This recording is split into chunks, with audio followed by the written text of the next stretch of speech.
Bismillahirrahmanirrahim. Ketika Allah kasih mukjizat kepada nabinya, itu bertujuan untuk mengalahkan makar-makar yang dibuat oleh musuh. Misalnya kalau makarnya adalah syair, maka mukjizatnya adalah Al-Quran. Sehingga ketika musuh mengatakan bahwa Muhammad itu penyair, terus Allah menantang, kalau memang kalian anggap ucapan Muhammad itu adalah syair, coba aja kalian datangkan satu surat yang sama dan sama-sama berkualitas. Sehingga ketika Nabi Muhammad membacakan ayat Alam tara kaifa fa'ala rabbuka bi ashabil fil alam yaj'al kaidahum fi tadlil wa arsala alaihim tayran ababil tarmihim bihijaratin min sijil faja'alahum ka'asfim mim ma'kul. Abu Jahal membacakan syair yang lain, Al-Fil wal Khurtumit Tawil. Jadi Abu Jahal membacakan juga satu syair dengan tema gajah. Apa terjemahannya? Saya nggak hafal panjangnya syair itu, hanya pembukaannya. Wal fil, demi gajah, wal khurtumit tawil, demi belalainya yang panjang. Itu diketawain satu kota Mekah. Kenapa? Karena syair Abu Jahal ini bukan syair, dia kayak pelajaran tentang gajah ke anak TK.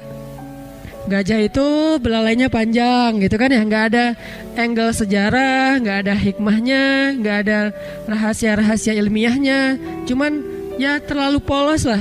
Padahal Abu Jahal itu udah jagonya syair. Jadi ketika orang-orang yang tidak beriman menantang para anbiya, maka Allah kasih mukjizat untuk mengalahkan tantangan mereka, tuduhan mereka, kemakaran mereka. Kayak misalnya Firaun ngumpulin para penyihir-penyihirnya yang lulusan-lulusan dari sekolah sihir yang ada di zaman Firaun, mereka juga bikin sekolah sihir. Dan ini terkenal dalam sejarah, memang ada sekolah sihir. Termasuk nanti cerita seorang laki-laki, anak muda yang lagi pengen belajar sihir ke seorang penyihir legend, terus malah dia mengalahkan penyihir itu dengan kalimat iman ya. Jadi banyak sekali cerita-cerita sekolah sihir di zaman sebelum Nabi Muhammad SAW. Dia kumpulin nih lulusan cum laude dari Universitas Sihir.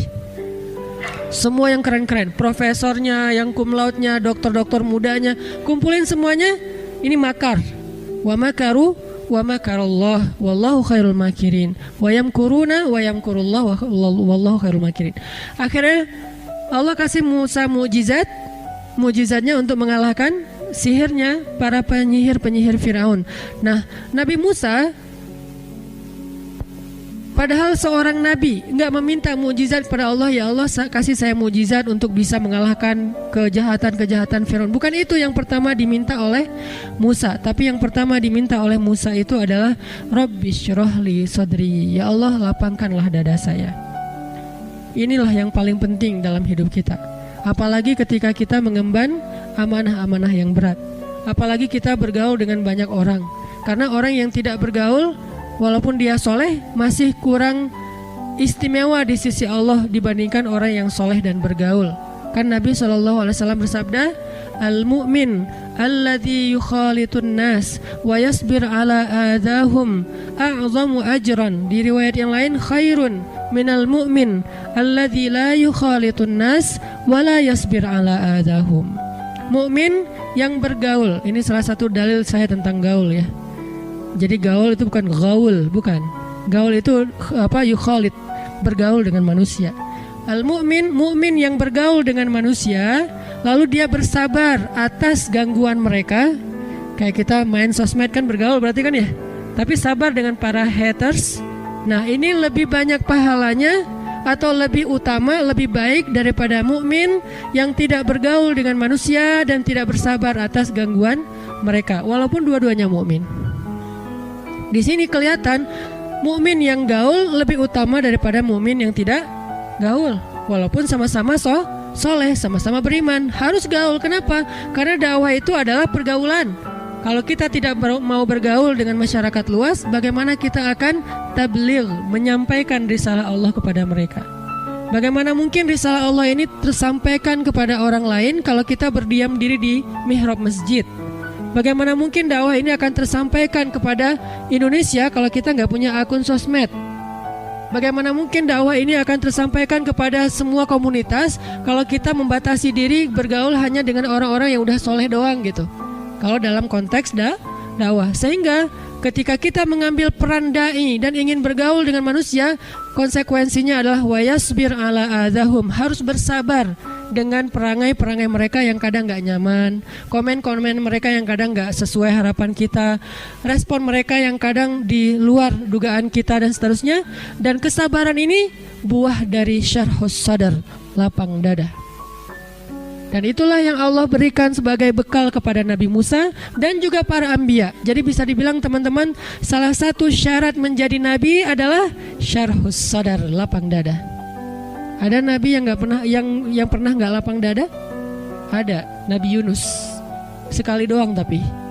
Dan nggak lapang dadanya Nabi Yunus juga beralasan menurut saya. Kalau kita mungkin akan lebih parah dari itu. Itu juga ditegur sama Allah. Kenapa? Nabi Yunus berdakwah di Mesir sekian tahun, lalu mereka menolak dakwah Nabi Yunus, malah memfitnah Nabi Yunus, malah berbuat makar kepada Nabi Yunus. Akhirnya Nabi Yunus merasa kecewa kepada mereka dan meninggalkan mereka. Kecewa dan meninggalkan. Kalau kecewa udah biasa, sedih udah biasa, tapi meninggalkan ini baru namanya udah sempit dadanya. Meninggalkan mereka, ternyata Allah nggak ridho dengan pilihan Nabi Yunus. Lalu Allah Subhanahu Wa Taala memberi Nabi Yunus pelajaran. Pelajarannya, Nabi Yunus singkat cerita dimakan oleh ikan hut.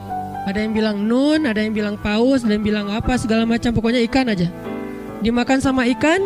Kemudian ikan itu membawa Nabi Yunus ke kedalaman laut yang luar biasa, sampai ke kedalaman yang tidak masuk cahaya.